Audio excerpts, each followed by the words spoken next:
Donc,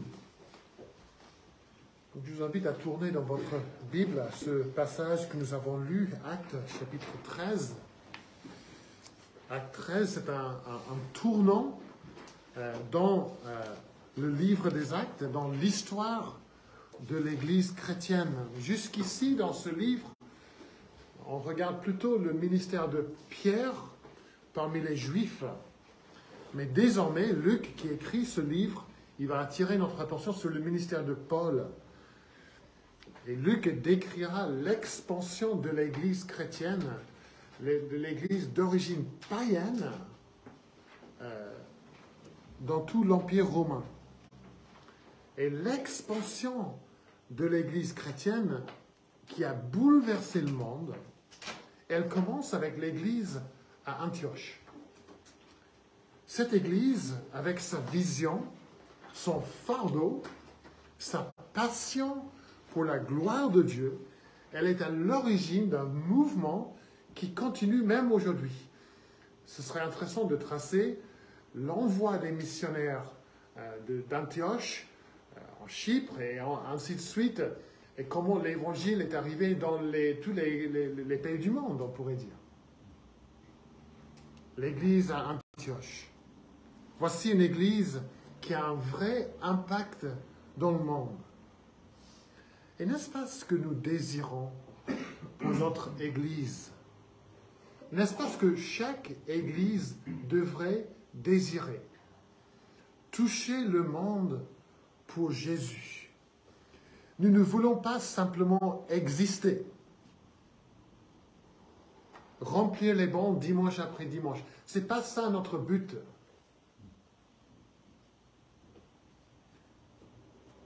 Nous ne voulons pas simplement travailler ensemble pendant 30, 40 ans et puis partir à la retraite et fermer les portes de l'Église. Nous voulons une vision. Une vision de ce que Jésus peut faire à travers nous. Nous avons besoin d'une vision. Sinon, nous allons périr. Est-ce que nous voulons atteindre les quartiers autour de nous?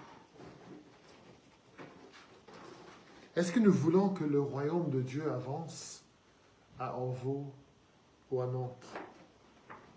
Ou est-ce que nous voulons plutôt nous installer confortablement derrière les quatre murs d'un nouveau bâtiment, une nouvelle salle, et rester là entre nous?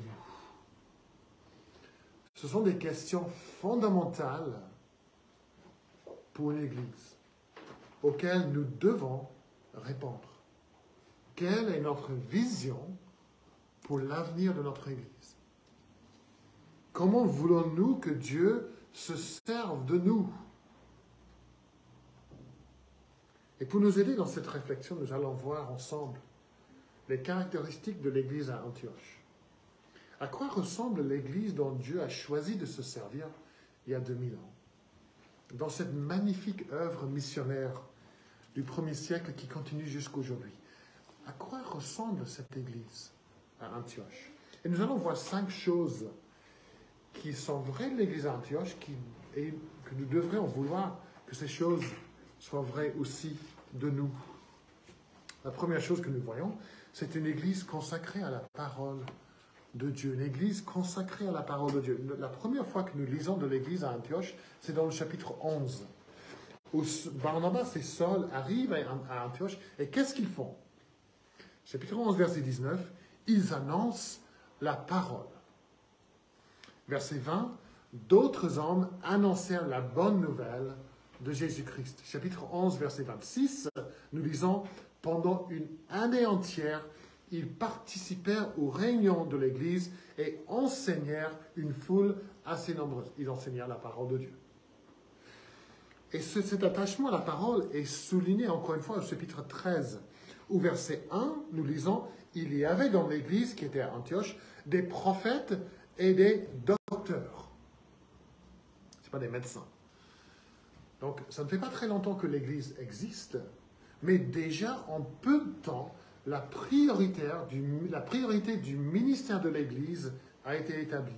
Il existe des prédicateurs, les prophètes, et les docteurs, ceux qui enseignent la loi, la parole de Dieu. Et quand on sait que la parole de Dieu est au centre de l'Église à Antioche, ce n'est pas étonnant de voir ce que nous voyons au verset 5, que les deux missionnaires envoyés depuis cette Église, qu'est-ce qu'ils font? Ils annoncent la parole de Dieu. Et pourquoi la parole de Dieu est-elle si importante? Pourquoi la parole doit-elle être au centre de toute Église? C'est parce que c'est à travers la parole que nous sommes nourris. C'est notre nourriture spirituelle. C'est par la parole que nous connaissons la vérité. Nous avons vu l'importance de ça lors de nos études bibliques cette semaine. Le pilier de la vérité, la colonne de la vérité.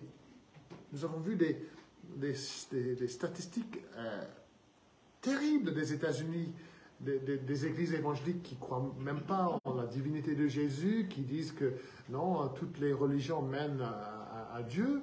Ben non, dans la parole où nous trouvons la vérité. Mais attention, nous ne faisons pas de la parole une idole. Nous n'adorons pas la parole. La parole est précieuse parce que la parole nous amène à Dieu. C'est la parole qui nous révèle Jésus. Elle nous permet de le connaître, de l'adorer. Elle nous permet de jouir d'une relation vivante avec lui. Elle nous montre la volonté de Dieu pour nous. Et donc c'est cette parole que nous trouvons Jésus. Et dans notre Église, que nous soyons une Église centrée sur la parole. Établie sur la parole, obéissante à la parole. Mettons la parole au centre de nos familles, de notre Église. Soumettons-nous à la parole en toutes choses. Sortons dans le monde pour annoncer la parole. Ce n'est pas pour annoncer nos idées à nous, notre philosophie de la vie à nous. Nous n'invitons pas les gens à venir pour entendre les discours d'un gourou, mais pour entendre la parole de Dieu. Nous apportons la lumière de la parole dans les ténèbres spirituelles. Et avez-vous remarqué combien de fois l'Esprit Saint est mentionné dans ces versets? L'église à Antioche est une église dirigée par l'Esprit Saint qui se sert de sa parole, inspirée par l'Esprit Saint. La parole de Dieu est l'outil principal de l'Esprit Saint pour faire grandir son église, pour guider son église, pour transformer, pour nourrir son église. C'est l'épée de l'Esprit dont nous nous servons dans le combat spirituel. Donc la première chose que nous voyons, c'est une église centrée, consacrée à la parole de Dieu. La deuxième chose que nous voyons, il y a un lien entre toutes ces choses. La deuxième chose, c'est une église zélée pour la gloire de Dieu. Zélée pour la gloire de Dieu. Au verset 2, pour avoir un impact pour Jésus, il faut qu'une église soit zélée pour sa gloire. Que fait l'église au verset 2? Nous lisons, pendant qu'il célébrait le culte du Seigneur. Il rend un culte au Seigneur. Il glorifie Dieu en lui rendant un culte. Voici une église qui reconnaît, qui sait que l'activité principale pour laquelle nous avons été créés, pour laquelle nous avons été rachetés, l'activité principale, c'est l'adoration de Dieu. Glorifier Dieu. J'ai déjà cité le petit catéchisme de Westminster. C'est une série de questions, de réponses sur la foi chrétienne. Ça vaut la peine de lire si vous n'avez pas le lire, et ça vaut même la peine d'apprendre par cœur si vous voulez le faire. Première question, quel est le but principal de l'homme? Le but principal de l'homme est de glorifier Dieu et de le jouir et de jouir de lui éternellement. Mais on pourrait aussi poser la question, quel est le but principal de Dieu? Et le but principal de Dieu est de glorifier Dieu.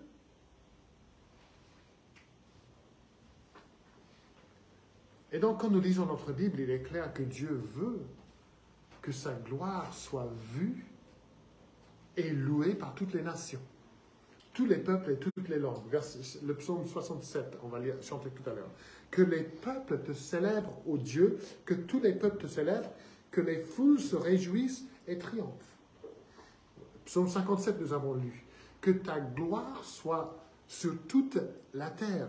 Psaume 96, rendez à l'Éternel gloire à son nom. L'Église à Antioche a connu la grâce, la miséricorde de Dieu. On a vu ça au chapitre 11. Elle a été transformée par l'évangile glorieux de Jésus-Christ. Et sa réponse, tout à fait naturelle, est de rendre un culte à Dieu, de le glorifier.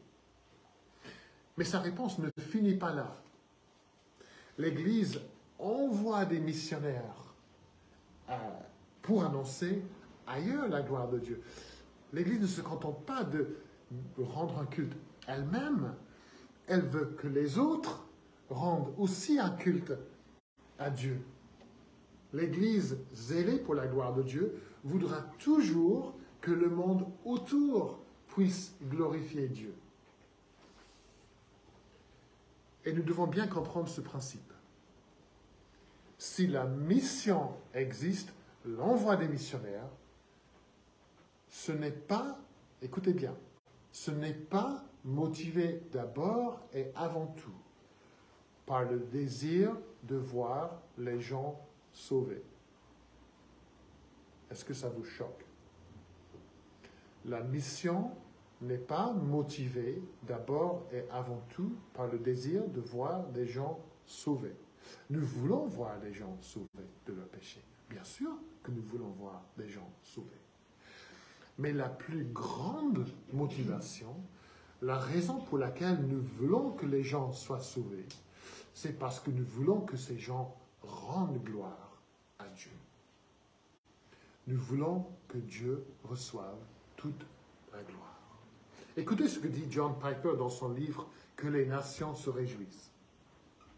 Il dit « La recherche de la gloire de Dieu doit avoir la primauté sur celle de l'intérêt de l'homme dans les sentiments du cœur et les priorités de l'Église. » Je répète, la recherche de la gloire de Dieu doit avoir la primauté dans le cœur de l'Église. Notre première motivation, que Dieu soit glorifié par le salut des hommes, des femmes, des enfants. Et il faut que nous soyons saisis de nouveau par une vision, une compréhension de la gloire de Dieu. Sinon, nous n'atteindrons jamais, jamais le monde pour Jésus. Jamais. Sans une passion pour la gloire de Dieu, nous n'aurons aucun impact dans le monde.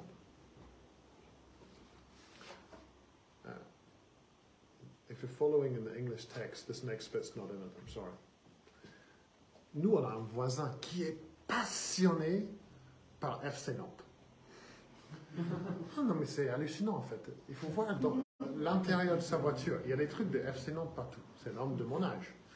C'est FC Nantes, FC Nantes. À chaque fois que je lui parle, il me parle d'FC Nantes. Il a une vision, et c'est pas pour critiquer FC Nantes, c'est une bonne équipe, mais c'est pas l'équipe la plus glorieuse de la planète. Mais sa passion pour cette équipe, c'est incroyable. Impossible de lui parler sans qu'il me parle d'FC Nantes. Pourtant, on a des chrétiens qui disent qu'ils vivent pour la gloire de Dieu, et ça ne s'entend jamais dans le discours. Jamais. On ne les entend jamais parler de la gloire de Jésus-Christ. Alors là, il y a quelque chose qui ne va pas. Une église zélée pour la gloire de Dieu sera profondément attristée de voir le monde autour qui ne le glorifie pas. Elle sera profondément attristée de voir des millions de gens en France qui ne rendent jamais un culte à Dieu. Elle sera peinée de voir des millions, des milliards de gens dans le monde qui servent des faux dieux. quand il y a un Dieu glorieux à servir.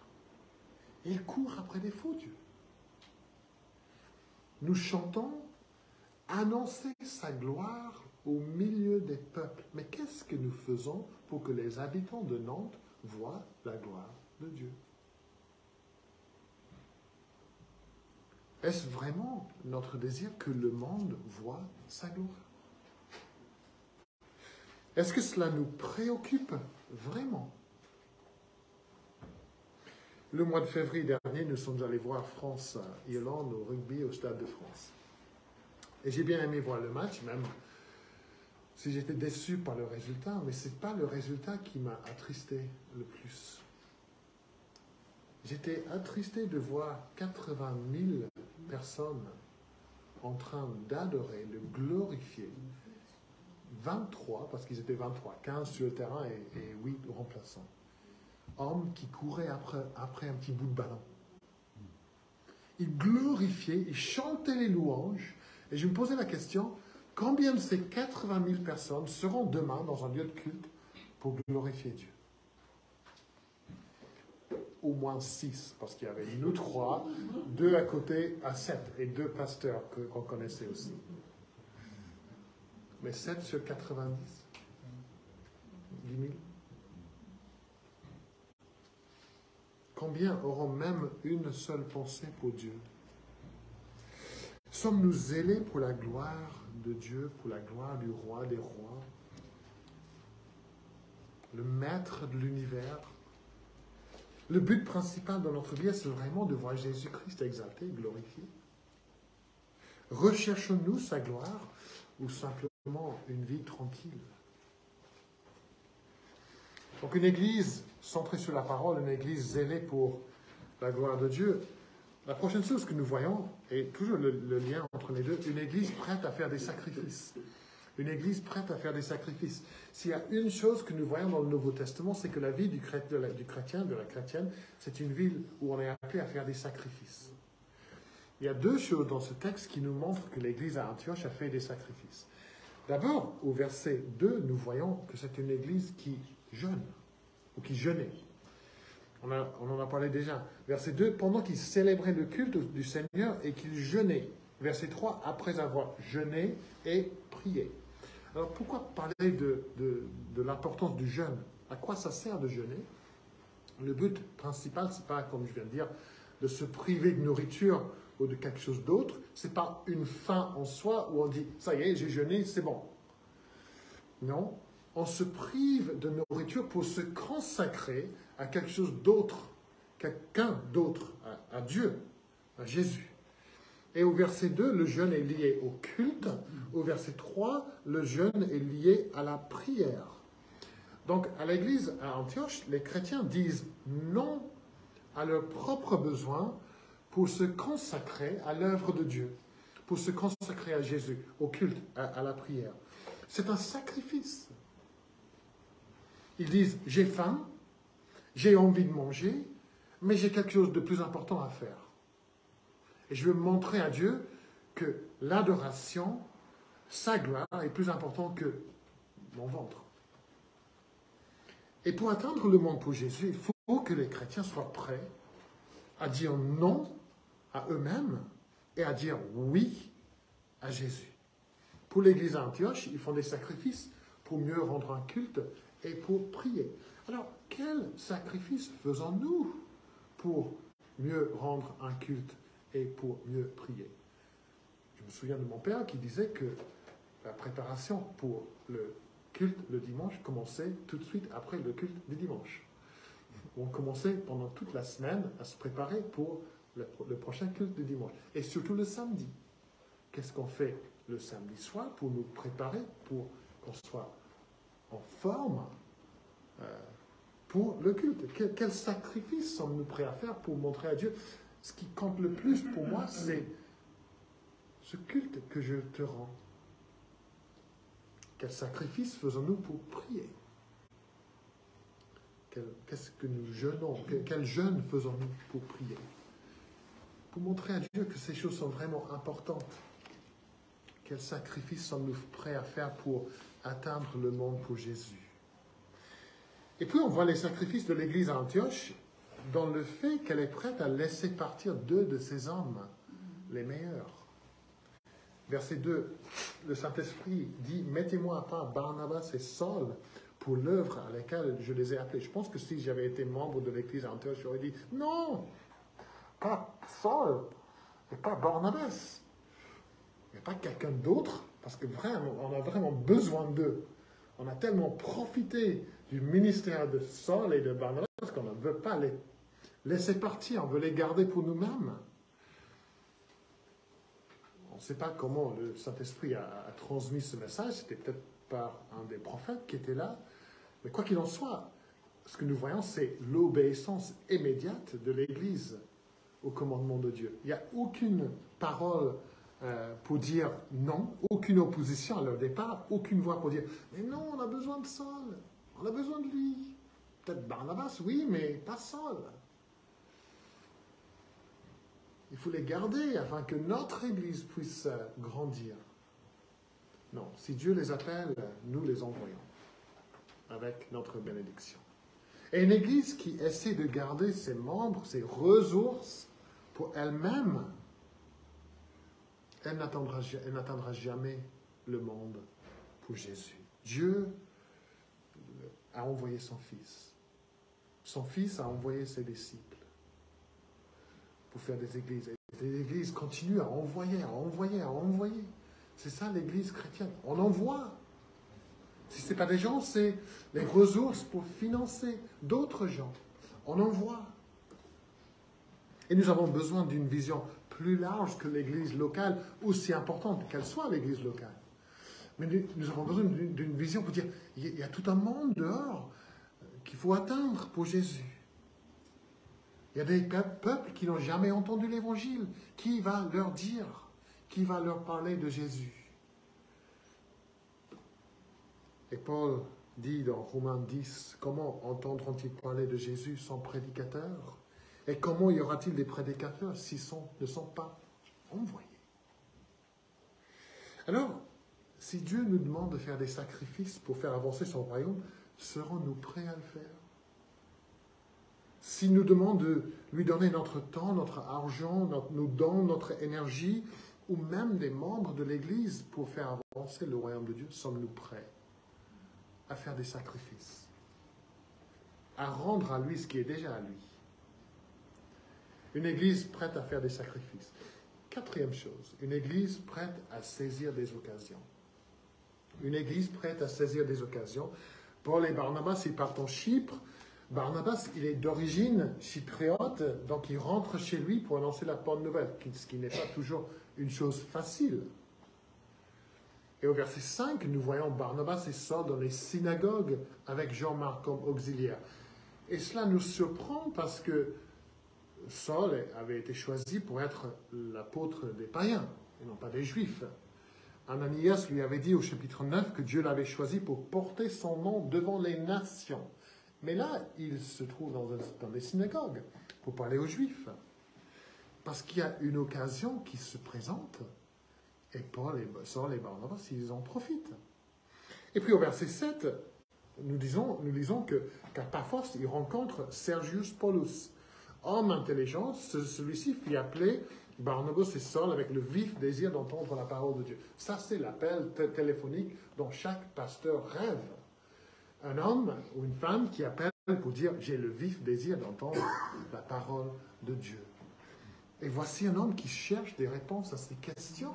C'est quelqu'un qui réfléchit, c'est un homme qui a une vraie soif spirituelle.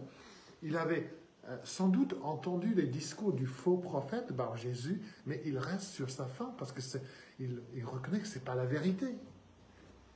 Et Paul et Barnabas, ils saisissent l'occasion pour lui parler de la parole, pour expliquer la parole. Regarde le verset 12, ce que le verset 12 appelle la doctrine du Seigneur. Ils lui ont parlé de la Bible.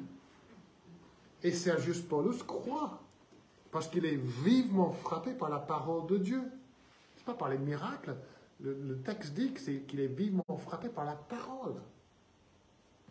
Donc, les occasions se présentent à Barnabas et Saul pour parler de Jésus et ils les saisissent. Ils sont prêts à parler devant les rassemblements, ils sont prêts à parler une personne en particulier, ou que l'occasion se présente, ils sont là. Et encore une fois, dans le livre des Actes, l'évangile se propage quand les chrétiens saisissent les occasions de parler de Jésus. Ou que les gens soient prêts à écouter, les chrétiens sont prêts à parler dans ce livre. Aux juifs ou bien aux païens, peu importe, si l'occasion se présente, on la saisit. Et nous devons prier que Dieu nous prépare pour saisir les occasions qui se présentent autour de nous. L'apôtre Pierre dit dans sa première épître, « Soyez toujours prêts à vous défendre avec douceur et respect devant quiconque vous demande raison de l'espérance qui est en vous. » Soyez toujours prêts. Dieu vous a placé dans votre quartier, autour de vos voisins, dans votre foyer, dans votre lieu de travail, dans votre école, votre université, votre association, avec vos amis. Il a placé cette église dans ce quartier et il nous appelle à saisir les occasions qui se présentent devant nous. Ce n'est pas possible dans chaque conversation, chaque minute de chaque jour, mais nous devons prier que lorsque les occasions se présentent, nous puissions les saisir. Nous sachions comment répondre aux questions. Nous sachions défendre notre foi avec douceur. Prions que Dieu, il mette sur nos chemins les gens qui ont ce vif désir d'entendre la parole de Dieu. Soyons une église qui saisit, prête à saisir les occasions. Donc, qu'est-ce qu'on a vu? Une église centrée sur la parole de Dieu, une église zélée pour la gloire de Dieu, une église prête à faire des sacrifices, une église prête à saisir les occasions. Il reste une dernière chose à voir. C'est la chose la plus difficile. Un élément que l'Église qui espère voir avancer le royaume de Dieu va rencontrer. C'est sûr. Je parle d'une réalité presque inévitable. Ce n'est pas presque inévitable, c'est inévitable. Pour une Église centrée sur la Bible, zélée pour la gloire de Dieu, prête à faire des sacrifices et à saisir des occasions. Et c'est la réalité de l'opposition et de l'hostilité. Une Église prête à subir de l'opposition. Jusqu'ici, dans le livre des Actes, nous avons constaté que l'avancement de l'Évangile a toujours déclenché une vague de persécution et d'opposition. Et c'est le cas pour Saul et Barnabas à Paphos. Écoutez ce qu'un auteur écrit. Quand Barnabas et Saul cherchent à amener le proconsul hors des ténèbres vers la lumière du Christ, il ne s'agit pas d'un simple exercice académique, un argument à gagner. Il livre une guerre sans merci aux forces de l'enfer. Il y a un combat spirituel qui a lieu. Verset 6, il trouve un certain magicien, un faux prophète juif. Verset 8, Élymas leur résistait et cherchait à détourner de la foi le proconsul. C'est un combat spirituel qui a lieu ici. Voici un homme, un adepte de magie, d'occultisme, un faux prophète, un représentant du royaume des ténèbres, farouchement opposé à l'annonce de la lumière de Jésus-Christ. Et rempli du Saint-Esprit. Paul, je vais l'appeler Paul maintenant, Paul reconnaît ce qui se passe. Il reconnaît le combat spirituel. Il reconnaît que Satan est à l'œuvre. Verset 10, il dit à Élymas, fils du diable. Il ne mâche pas ces mots. Et des fois, dans nos discussions avec des gens, il ne faut pas qu'on mâche des mots. Il faut qu'on dise la vérité. Fils du diable, ennemi de toute justice, ne cesseras-tu pas de détourner les voies droites du Seigneur? Il ne dit pas, arrête de m'embêter. Il ne dit pas, laisse-moi tranquille. Il reconnaît l'œuvre de Satan. Ce n'est pas une attaque personnelle, c'est une attaque spirituelle. Et Paul le reconnaît. Il n'a pas peur de dire des vérités dures à Élémas. Il n'a pas peur de le rappeler à l'ordre. Dieu a confié à Paul une mission et il accomplira cette mission malgré les meilleurs efforts de l'ennemi. Et par la grâce de Dieu, il accomplit. Il annonce la parole et Sergius Paulus se convertit. Élémas est réduit au silence et aveugle et Sergius Paulus croit en Jésus. Paul n'a pas peur de subir l'opposition. Il aurait pu dire à Barnabas, et ça devient compliqué, on va se retirer de là. Ça ne l'empêche pas d'annoncer la bonne nouvelle de Jésus-Christ. Et nous verrons dans les chapitres qui viennent que l'Église qui s'engage à répondre au mandat de Jésus, à faire des disciples de toutes les nations, elle doit être prête à subir de l'opposition. Un auteur écrit ceci: lorsque le peuple de Dieu cherche à faire avancer son royaume, il doit s'attendre à ce que Satan s'y impose. N'est-ce pas notre expérience?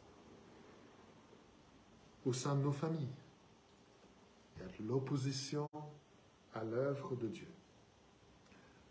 Dans le projet de construction, des difficultés, de l'opposition, des personnes qui s'opposent à nous pour aucune bonne raison. La nouvelle loi sur le séparatisme ici en France qui limite la liberté des églises, c'est de l'opposition spirituelle. Des menaces physiques, verbales dans la rue quand on distribue des flyers. Il y a aussi un combat spirituel qui a lieu dans le cœur de celles et ceux qui entendent la parole de Dieu, en qui l'Esprit de Dieu est à l'œuvre. C'est un combat spirituel. Et tout comme à Paphos, il faut des chrétiens remplis du Saint-Esprit pour nous engager dans cette lutte. Nous devenons des cibles de Satan. En sortant d'ici pour atteindre le monde, nous devenons des cibles de Satan. Il s'oppose à celles et ceux qui cherchent à annoncer la bonne nouvelle de Jésus-Christ. Il cherche à nous faire chuter, à nous décourager. Il veut semer des doutes. Il veut semer le découragement. Il essaie de nous intimider, de nous faire peur. Il veut que nous nous taisions de peur de la réaction des autres. Combien de fois ça nous est arrivé? Nous avons gardé le silence par peur de la réaction des autres. Il veut que la crainte de l'homme devienne plus importante que la crainte de Dieu. Alors, est-ce que nous allons céder à la peur? Est-ce que nous allons rester derrière les murs de l'Église parce qu'on a peur de sortir, de subir de l'opposition spirituelle? Est-ce que nous allons rester derrière les murs de l'Église parce qu'on sait que si on sort pour atteindre le monde, nous allons nous attirer beaucoup d'ennuis? Nous avons un mandat de la part du roi des rois, du Seigneur de l'univers. Il nous envoie avec toutes les promesses dont on a besoin, avec son esprit qui vit en nous, qui agit en nous avec puissance. Nous savons que rien ne peut contrecarrer le dessein de Dieu, que rien ne peut empêcher Jésus-Christ de construire, de bâtir son Église. Pourquoi est-ce que nous restons apeurés derrière les quatre murs de l'Église? Nous avons vu la gloire de Dieu manifestée en Jésus-Christ. Est-ce que nous allons trembler devant les Élémas de ce monde? Ou est-ce que nous allons sortir d'ici avec l'évangile glorieux de Jésus-Christ comme notre étendard, Allons-nous vivre pour notre propre confort? Ou allons-nous nous présenter devant Dieu des sacrifices vivants pour lui dire, sers-toi de nous, envoie-nous, prends-nous, sers-toi de nous, et que ton nom soit glorifié en nous. Que Dieu nous remplisse de son esprit et que nous ayons la joie de voir son royaume avance et son nom glorifié. Amen.